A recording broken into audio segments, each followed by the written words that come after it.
વહાલા શ્રીનાથજીના સૌને જય શ્રી કૃષ્ણ. આપનું સ્વાગત છે અમારી ચેનલ પુષ્ટિવચન પર.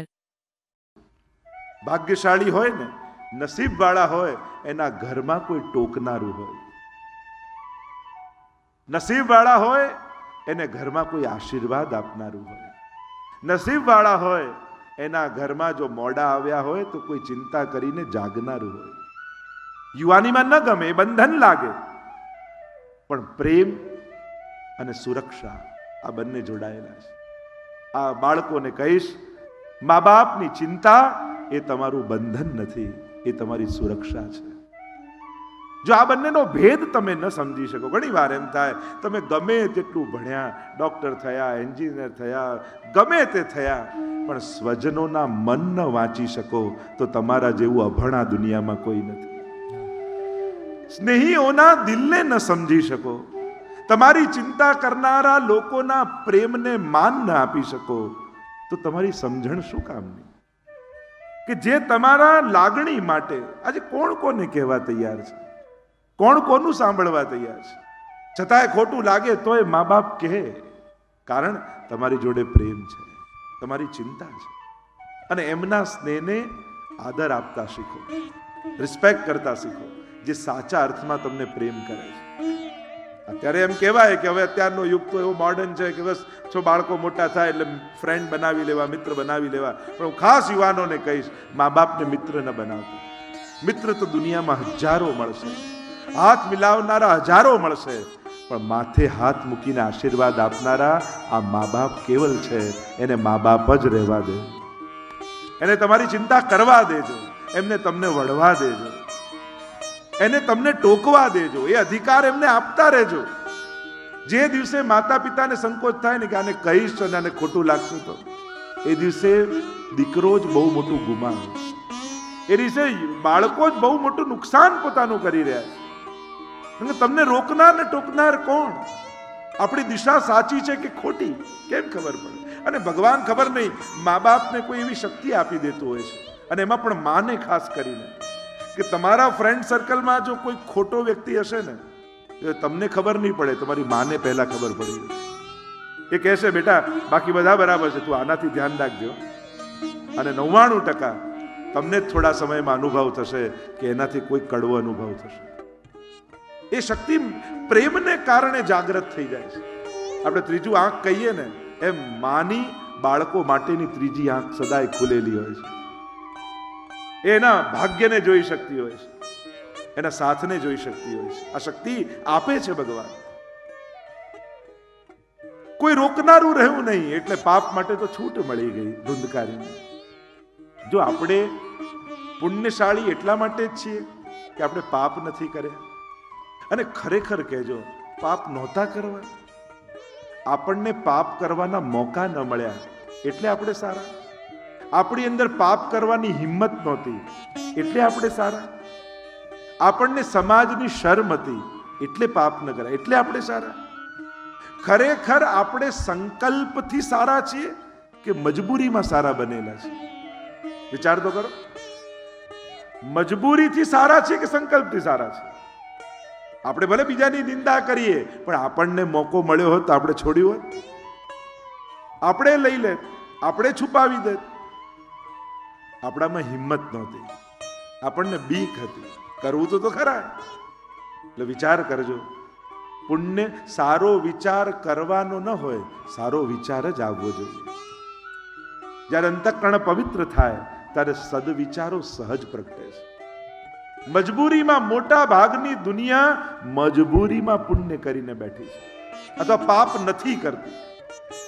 પાપ કરવાની જો બધી જ સુવિધા, સગવડતા અને અવસર મળી જાય, અને છતાંય પોતાના સંકલ્પથી કે મારા ગળામાં કંઠી છે, મારાથી આવું ન થાય, આ જે વિચાર કરીને બેઠો રહે એ સાચો વૈષ્ણવ છે. કારણ કે સેવા પધરાવીએ છીએ એટલે કેવલ ભોગ ધરવા ને ટેરા લેવા માટે નહીં. વૈષ્ણવને વિચાર આવે, આ આંખે કાલે મારે ઠાકોરજીના દર્શન કરવાના છે, આ આંખથી પાપ કેમ જોવું? આ જીભથી કાલે મારે પ્રભુના ગુણગાન ગાવાના છે, આ જીવવાથી કોઈની નિંદા કેમ કરું? આ જ પગથી દોડીને મારે ઠાકોરજી માટે દોડવાનું છે, પછી આ પગને એવી જગ્યાએ કેમ લઈ જવાય જેઓ કાલે મને ઠાકોરજીથી નજર મેળવતા શરમ આવે, એ વિચાર કરીને વૈષ્ણવ જીવે છે. આજનો આખો દિવસ મારો એવો જાય કે ક્યારેક કાલે મંગળા કરાવું ને તો મને જોઈને ઠાકોરજી પણ ખુશ થાય, નજરથી નજર મિલાવીને હું પ્રભુ સાથે વાત કરી શકું, એ રીતે મારું જીવન જાય. આ વૈષ્ણવી વિચારધારા છે. પ્રભુ પધરાવવા એટલે કેવલ ભોગ ધરવા માટે નથી પધરાવતા, પોતાના જીવનને સંયમ માટે પ્રભુને પધરાવી, પોતે ભક્ત બનવા માટે પ્રભુને પધરાવી. એક ભક્ત બનીને હું જીવી શકું અને મને ચકાસનારો મારો પરમાત્મા મારા ઘરે પધરાવું, એ મને જોતો રહે. જો ભગવાન ક્યારે દેખાય એના માટે તો આપણે બધાએ દોડાદોડ કરીએ. મંદિરમાં કલાકો લાઈનમાં ઉભા રહી, ભગવાન પ્રભુના દર્શન થઈ જાય, દેખાઈ જાય. ભગવાન દેખાય એની ચિંતા કરીએ છીએ, પણ ભગવાન દેખી રહ્યો છે એની ચિંતા આપણે નથી કરતા. એ પ્રતિપલ મને જોઈ રહ્યો છે એનો વિચાર પહેલા કરો, પછી બીજો વિચાર કરજો કે ક્યારે મને દેખાય. લોકો એના માટે દેખાય તો માનું, દેખાય તો માનું, પણ પહેલા દેખી રહ્યો છે એનો તો વિચાર કર. એ તને સતત જુએ છે અને એ ચિંતન વૈષ્ણવનું હોય. ધૂતકારીને કોઈ રોકનારું ન રહે, અને જેને કોઈ રોકનારું ન હોય, ટોકનારું ન હોય, એનું જીવન વધારે ખતરામાં છે. જેને પ્રતિબંધો છે પાપ કરવામાં, એ કદાચ મનથી નહીં તો શર્મથી પણ રોકાઈ જશે. કારણ કે મનથી કરેલા પાપ કલયુગમાં ગણાતા નથી જ્યાં સુધી તમે આચરણ ન કરો. આચરણ કરો ત્યારે કર્મ થાય, ત્યાં સુધી તો વિચાર છે, અને વિચારોનું ફળ નથી, આચરણનું ફળ હોય. મનમાં તો સારા અને ખોટા વિચારો ચાલ્યા કરે. કલયુગનો ફરક એ, અહીંયા સારું વિચારો ને તો એનું ફળ મળે, ખરાબ વિચારો તો એને ભોગવવાના પડે. ખરાબ કરો ત્યારે જ ભોગવવું પડે, પણ સારું વિચારો ને તોય થઈ જાય. અને એનું પ્રમાણ શું? આપણી માનેલી માનતા. લોકો માનતા માને ને કે જો આ કાર્ય થઈ જાય તો હે ગિરિરાજ બાવા તારો 56 ભોગ કરીશ, હે શ્રીનાથજી બાવા તારો 56 ભોગ કરીશ, હે ગિરિરાજ બાવા તને દૂધ ચડાવીશ. હજી તમે દૂધ ચડાવ્યું નથી, હજી તમે 56 ભોગ કર્યો નથી, ખાલી વિચાર્યું છે, તો એનું ફળ શું મળે? તમારું કામ થઈ જાય. અને કલયુગમાં સારા વિચારનું ફળ મળી જાય, પણ ખોટા વિચારનું ફળ નથી મળતું. આ કલયુગની વિશેષતા. સબ જુગતે અધિકાઈ કલયુગ. સત્કર્મ પછી કરો, એના પહેલા ફળ મળી જાય. એટલે સારું બેઠા બેઠા વિચારો તો ખરા, ભલે કરો નહીં, બેઠા બેઠા સારું વિચાર તો કરો. સારું વિચારશો તોય ફળ મળશે. ધુંધકારીને રોકનારું રહ્યું નહીં. 5 ગણિકાઓને ઘરમાં લઈ આવ્યો. શબ્દ, સ્પર્શ, રૂપ, રસ અને ગંધ, આ જ 5 ગણિકાઓ છે જેનાથી ભોગ માણસ ભોગવે છે. ગણિકાઓને રાજી કરવા માટે રાજાને ત્યાં ચોરી કરી. અને ગણિકાને વિચાર આવ્યો કે જો રાજા આને પકડશે તો અમને પકડશે ને અમને મૃત્યુદંડ મળશે આની જોડે. અરે અમે મરીએ એના કરતા આને ન મારી નાખીએ. અને આમ વિચાર કરી 5 ગણિકાઓએ ધુંધકારીને બાંધ્યો, ઊંધો લટકાવ્યો, ખૂબ માર્યો, મરચાની ધૂણી કરી, અને તડપતા તડપતા ધુંધકારીએ પ્રાણોના ત્યાગ કર્યા. અને પ્રેત બન્યો ધુંધકારી, એમ કહેવાય છે. જ્યારે શરીર ન મળે અને જીવાત્મા મુક્ત થાય દેહમાંથી, આ દેહ છૂટી ગયો, પ્રેત યોનિને પ્રાપ્ત થયો. આત્મદેવને ગૌકર્ણજીને સમાચાર મળ્યા, ભાઈ મૃત્યુ પામ્યો છે. ગયામાં જઈને શ્રાદ્ધ કર્યું, ઘરે આવીને ગામમાં સૂતા છે. ચિત્ર વિચિત્ર આકૃતિઓ રાતના સમયમાં દેખાવા લાગી. કોઈ કંઈક બોલવા માંગે છે પણ બોલી શકતું નથી. હાથમાં જલ લીધું આ ગોકર્ણજીએ, મંત્ર ભણી અને જલ છાંટ્યું, અને જોર જોરથી રડવાનો અવાજ સંભળાવા લાગ્યો. પૂછ્યું, કોણ છે તું? રડતા રડતા કહ્યું કે હું તમારો ભાઈ ધુંધકારી છું. અરે, તારા ઉદ્ધાર માટે તો મેં શ્રાદ્ધ કર્યું ગયામાં જઈને, તોય તારો ઉદ્ધાર ન થયો. અરે, મેં એટલા પાપ કર્યા છે કે 100 વાર ગયા શ્રાદ્ધ કરો ને તોય મારો ઉદ્ધાર સંભવ નથી. તમે વિદ્વાન છો, તમે જ્ઞાની છો, તમે કોઈ એવો રસ્તો બતાવો કે મારા જેવા પાપીનો પણ ઉદ્ધાર થાય. ગૌકર્ણજી સૂર્યના ઉપાસક છે.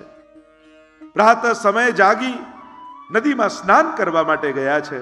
કટી સુધી જલમાં ઉભા રહી, હાથમાં જલ લીધું અંજલિમાં, સૂર્ય નારાયણને અર્ઘ સમર્પિત કર્યું, અને પ્રશ્ન કર્યો છે 100 ગયા શ્રાદ્ધથી પણ જેનો ઉદ્ધાર ન થાય એના ઉદ્ધારનો શું ઉપાય?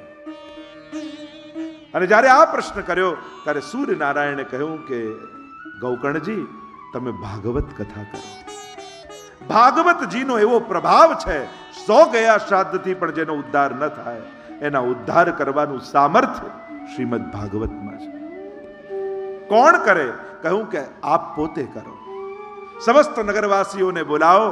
અને જેમ આજ્ઞા કરી ગૌકર્ણજી પોતે વ્યાસપીઠ પર કથા કરવા માટે બિરાજમાન થયા છે. સમસ્ત નગરવાસીઓને આમંત્રણ આપ્યું છે. આખો પંડાલ ભરાયો છે. કથા કહેવાની જ્યાં શરૂઆત કરી એટલામાં ધુંધકારી આવ્યો પ્રેત રૂપમાં. જોયું તો આખો પંડાલ ભરાયેલો હતો, ક્યાંય બેસવાની જગ્યા નહીં. ક્યાં બેસવું? એક 7 ગાંઠનો વાંસ પડ્યો હતો. એ વાંસમાં આવીને પ્રવેશ કરી ગયો. એટલે શીખવાનું એ કે કથામાં જ્યાં જગ્યા મળે ત્યાં બેસી જવું, જ્યાં સ્થાન મળે. મૂળ છે કથા સાંભળવા મળે છે. 7 ગાંઠનો વાંસ, વાસનાઓ જ વાંસ છે. કામ, ક્રોધ, લોભ, ઈર્ષા, દ્વેષ, મત્સર, આ તો ગાંઠો છે. અને રોજ રોજ કથા પૂરી થાય ને એક ગાંઠ ફાટે. આપણી અંદર પણ આ વાંસ રહેલો છે. એમાં આ જીવાત્મા રૂપી પ્રેત રહેલો છે. કથા દ્વારા રોજ એક ગાંઠ ફાટવી જોઈએ. 7 દિવસ પૂર્ણ થયા, વાંસ ફાટ્યો, ઉદ્ધાર થયો ધુંધકારીનો. લેવા માટે ભગવાનના પાર્ષદો વિમાન લઈને આવ્યા. અને જ્યાં ધુંધકારી બેસવા જાય ત્યાં ગૌકર્ણજીએ કહ્યું કે ઉભા રહો. પાર્ષદોને રોકતા કહ્યું કે ઉભા રહો, કથા તો બધાએ સાંભળી છે, પછી વિમાન કેવલ ધુંધકારી માટે શા માટે? ત્યારે કહ્યું શ્રવણસ્ય વિભેદેન ફલભેદો અત્ર સંસ્થિત. શ્રવણના ભેદથી ફલભેદ થયો છે. સાંભળી તો બધાએ છે, પણ જે રીતે ધુંધકારીએ સાંભળી એ રીતે કોઈએ નથી સાંભળી. એણે તો શ્રવણ, મનન અને નિધિધ્યાસન કર્યું છે. સાંભળો એટલે શ્રવણ, પછી એનું મનન કર્યું. આજે જે કથામાં મેં સાંભળ્યું એ મારા જીવનમાં હું કઈ રીતે આચરણમાં લાવું. અને પછી નિધિધ્યાસન એટલે કે પછી પ્રેક્ટિસ કરવી. જો કથામાં સાંભળ્યું હતું ને, આપણે હવે આમ કરવાનું. આમ 3 રીતે આગળ વધવું, ત્યારે શ્રવણ ફલીભૂત થાય. કહ્યું શ્રવણ ફલિત ક્યારે થાય? કહેતા કહ્યું વિશ્વાસો ગુરુવાક્યેષુ સ્વસ્મિન દીનત્વ ભાવના મનોદોષ જયશ્ચૈવ કથાયામ નિશ્ચલામતી. ગુરુવાક્યમાં વિશ્વાસ, શાસ્ત્રમાં વિશ્વાસ. અહીંયા જે કહેવાઈ રહ્યું છે એ બધું સંપૂર્ણ સત્ય છે એવો વિશ્વાસ રાખો. આ મહાપુરુષોની વાણી છે, એ સાધારણ કોઈ લૌકિકની વાણી નથી. આ ગ્રંથો તમને કંઈ વિજ્ઞાન ને ભૂગોળ ને ખગોળ ભણાવવા માટેના નથી. આ ગ્રંથો તમને સંસાર ભૂલવી અને ભગવાનમાં પ્રેમ જગાડવા માટેના છે. અને એટલા માટે ગ્રંથોમાં વિજ્ઞાન, ખગોળ, ભૂગોળ, ઇતિહાસ નહીં ગોતવા, કારણ કે આ શીખવાડવા માટે આ છે જ નહીં. જેનો જે વિષયનો ગ્રંથ હોય એ બુદ્ધિ એને વાંચો. વિજ્ઞાનનો હોય તો વૈજ્ઞાનિક બુદ્ધિ રાખો. પછી ત્યાં એ પ્રશ્ન નહીં કરવાનો કે આ ડિસેક્શન કરવાની શું જરૂર છે, ફૂલની તો સુગંધ લેવી જોઈએ, એમાં તો આનંદ છે. અરે આ સુગંધ લેવાનો ગ્રંથ નથી, આ વિજ્ઞાન છે, આમાં ડિસેક્શન કરવું પડે, કારણ કે આની અંદર શું છે એ જોવા માટે આ છે. એમ કોઈ કવિતાનો ગ્રંથ હોય જેમાં કાવ્ય હોય, એમાં કાવ્ય બુદ્ધિ રખાય, કવિ બુદ્ધિ રખાય. એમાં પછી કવિતામાં વર્ણન આવ્યું હોય કે લાવ આવું ડ્રોઈંગ કરું કે ચંદ્રમા જેવું મુખ છે ને પોપટ જેવી નાસિકા છે ને બિંબાબળ જેવા અધર છે, હવે આવું પેઇન્ટિંગ કરો તો કાર્ટૂન બને. કાર્ટૂન બને. એમાં તો ઉપમા દ્વારા અનુમાન કરવાનું હોય, એના સૌંદર્યનો આભાસ કરવાનો હોય કે આવું સૌંદર્ય છે, અનુમાન કરી લેવાનું, કારણ કે કાવ્ય છે. એમ જ આ ધર્મ અને અધ્યાત્મનો ગ્રંથ છે. અને આધ્યાત્મિક ગ્રંથોમાં આધ્યાત્મિક બુદ્ધિ ઉપયોગ કરવી પડે, જેથી ચિત્તમાં અધ્યાત્મ સ્થિત થાય. આમાં વાર્તા પ્રસંગો દ્વારા, અનેક કથાઓ દ્વારા તમને એવી યાત્રા કરાવવામાં આવે છે કે યાત્રામાં જતા જતા તમારું લૌકિક ધીમે ધીમે ભૂલાતા ભૂલાતા તમારા ભગવાનમાં પરમ પ્રેમ પ્રગટી જાય છે. ધીરે ધીરે ધીરે ધીરે અનેક કથાઓ દ્વારા તમને કદાચ એ કથામાં તમે એમ થાય કે આવું માં થાય, આવું હોય, ત્યારે એ બુદ્ધિના પ્રયોગ એમાં એ કાઢવાના નથી. આમાં વિજ્ઞાન ગોતવાનું નથી, આમાં ખગોળ ભૂગોળ ઇતિહાસ ગોતવા, બધાનું વર્ણન છે. પણ આપણે તો આપણી બુદ્ધિને નિવૃત્ત તરસઈ રૂપગીય માનાત, તૃષ્ણાઓ સમાપ્ત બુદ્ધિની કરવાની છે. અને એના આમાં પ્રયોગો છે જેથી ભગવત બુદ્ધિ જાગૃત થાય. ઋષિ મુનિઓનો આ એક પ્રકાર છે. વિશ્વાસો ગુરુ વાક્યેશુ, ગુરુ વાક્યમાં વિશ્વાસ. વાર્તા પ્રસંગમાં નથી આવતું, પેલો વૈષ્ણવ ગાદી ઉપર ચડવા લાગ્યો ગુસાઈજીને પૂછવા માટે, મારા ઠાકોરજીનું નામ શું છે? ગુસાઈજી કહ્યું, પરે પરે દૂર રે. અને પેલાને થયું કે મારા ઠાકોરજીનું નામ મને મળી ગયું, પરે. હવે તો કુવાની પાર પણ બે પાતલ કરે ને પછી કે, પરે તું પહેલા આવ, ભોગ લગાવ, પછી હું ભોજન લઈશ, પછી મહાપ્રસાદ લઈશ. પરેનો અર્થ થાય દૂર જા. પણ એ નામથી ઠાકોરજી નજીક આવી ગયા, કારણ ગુસાઈજીના મુખમાંથી નીકળેલા શબ્દ ઉપર વિશ્વાસ હતો. વિશ્વાસો ગુરુ વાક્યેશુ સ્વસ્મિન દીનત્વ ભાવના, દૈન્ય ભાવનાથી કથા સાંભળવી. હું આટલો મોટો વ્યક્તિ, હું આટલો ભણેલો, હું આ બધું ભૂલી હું એક સાધારણ જીવ છું, ભગવાનનો દાસ છું, અને ઠાકોરજીની કૃપાથી મને ભગવત કથા શ્રવણનો એક અવસર મળ્યો છે. એવા દૈન્ય ભાવનાથી કથામાં બેસશો તો કથા તમારામાં બેસી જશે. લૌકિક કોઈ પણ પ્રકારના મદ મનમાં કથા શ્રવણ સમય રાખવાની. સસ્મિન દીનત્વ ભાવના મનોદોષ જશ્ચૈવ, મનના વિકારોને જીતીને કથા સાંભળવી. તમારો ભરે ક્રોધી સ્વભાવ હોય, લોભી હોય, ઈર્ષાળુ હોય, દ્વેષી હોય, આ બધું બરાબર, પણ નક્કી કરો 7 દિવસ મારે મારા મનનો નિગ્રહ કરવો છે. 7 દિવસ ક્રોધ નહીં કરું, 7 દિવસ લોભ નહીં કરું, 7 દિવસ ઈર્ષા નહીં કરું. 7 દિવસ તો કોશિશ કરો. આપણી તકલીફ શું હોય, સારી સારી વસ્તુઓને બધું ટાઈમમાં બાંધી રાખી અને ખરાબ વસ્તુઓ માટે 24 કલાકની છૂટ. સેવા ક્યારે? દિવસમાં કલાક તો કરવાની. 8 થી 9 વાગ્યા સુધી સવારે સેવામાં જ હોવ. 9 વાગે એટલે મંદિર બંધ, રેગ્યુલર. એટલે માળા સવારે 7 થી 8 માં માળા પાઠ બધું જ કરવાનું, બધું કલાક તો કરવાનું જ. આ બધું કલાકોમાં. અને ક્રોધ એ તો 24 કલાક કરવાનું, લોભ એ તો 24 કલાક, એમાં તો એ ટાઈમ હોય. એટલે ભક્તિ કરવા, ભજન કરવા, દાન પુણ્ય કરવા માટે બધું ટાઈમ નક્કી. અને ક્રોધ, લોભ, ઈર્ષા, દ્વેષ એના માટે કોઈ ટાઈમ નહીં. જ્યારે મનમાં આવે ત્યારે કરી નાખે. હવે આટલી બધી કોઈને છૂટ આપો તો બગડી જાય કે નહીં? અને એટલા માટે ક્રોધને એમ થાય કે આણે મને જો કેવું છૂટું મેદાન આપ્યું છે. લોભને થાય, ઈર્ષાને થાય, એને કોઈ બંધન નહીં. દુર્ગુણોને ક્યાંક તો બાંધો, કોઈક જગ્યાએ તો એની સીમા નક્કી કરો કે ચલો ક્રોધ આવે તો એટલું નક્કી, જે વ્યક્તિ પર આવ્યો એના સિવાય બીજા ઉપર નહીં કરું, આટલું નક્કી થાય. તકલીફ શું થાય? ગુસ્સો અપાવ્યો હોય કોઈએ ઓફિસમાં અને ઉતરે ઘરે આવીને. હવે કોઈ ગુસ્સો અપાવી ગયો અને ઠલવાય અહીંયા. સૌથી પહેલા નક્કી એ જેણે અપાવ્યો એના સિવાય બીજા ઉપર નહીં કરવાનું. બીજી વાત, જે રૂમમાં આવ્યો એને બીજા રૂમમાં ટ્રાન્સફર નહીં કરવાનું, બીજ લઈ નહીં જવાનું. ઓફિસમાં આવ્યો ત્યાં જ પતાવીને નીકળો. ડ્રોઈંગ રૂમમાં આવ્યો તો એને કિચનમાં નહીં લઈ જાઓ, ડાઇનિંગ રૂમમાં નહીં લઈ જાઓ, બેડરૂમમાં નહીં લઈ જાઓ. ડ્રોઈંગ રૂમનો ગુસ્સો ડ્રોઈંગ રૂમમાં પૂરો. ક્યાંક તો સીમા બાંધો. ત્રીજું નક્કી કરો, જે તારીખમાં આવ્યો એ તારીખમાં 1લી તારીખે આવ્યો તો 1લી તારીખ બીજી થાય, ડેટ બદલાય એટલે પૂરું. એને બીજી તારીખમાં ટ્રાન્સફર નહીં કરો, એને એ જ તારીખમાં પૂરું કરી દેશો. એમ તો કલાકમાં કહેવું જોઈએ, પણ હું તમને 24 કલાક આપું છું, તારીખ આપું છું. તો આવી ક્યાંક સીમા મનથી નક્કી કરો કે મારા દુર્ગુણોને કાઢી નથી શકતો, બાંધી તો શકું છું ને. આપણે દુર્ગુણોને દૂર નથી કરી શકતા, કાઢી નથી શકતા, એને બાંધી તો શકાય છે. એની ક્યાંક સીમા તો નક્કી કરી શકાય ને. અને એને બાંધી દેશો ને તોય ઘણા બધા દુર્ગુણોથી બચી જશો, કારણ કે એની સીમામાં એ રૂંધાઈ જશે, સમાપ્ત થઈ જશે. એને કોશિશ કરો રૂંધવાની, બાંધવાની. અને ભક્તિને 24 કલાક છૂટ આપો, સદગુણોને 24 કલાક છૂટ આપો. અહીંયા જે ચર્ચા કરી રહ્યા છે, વિશ્વાસો ગુરુ વાક્યેશુ સ્વસ્મિન દીનત્વ ભાવના મનોદોષ જયશ્ચૈવ, મનના દોષોનો નિગ્રહ કરો. કથાયામ નિશ્ચલામતિ, અને નિશ્ચલમતી કથામાં સ્થિત કરો.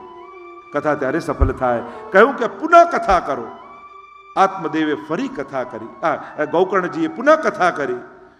હવે નગરવાસીઓએ ખૂબ પ્રેમથી શ્રવણ કર્યું, શ્રવણ મનન અને નિધિધ્યાસન કર્યું. અને હવે તો ભગવાન પોતે વિમાન લઈને આવ્યા કથામાં. જો વિમાન તો આજે આવ્યો, પણ જવા કેટલા તૈયાર થાય?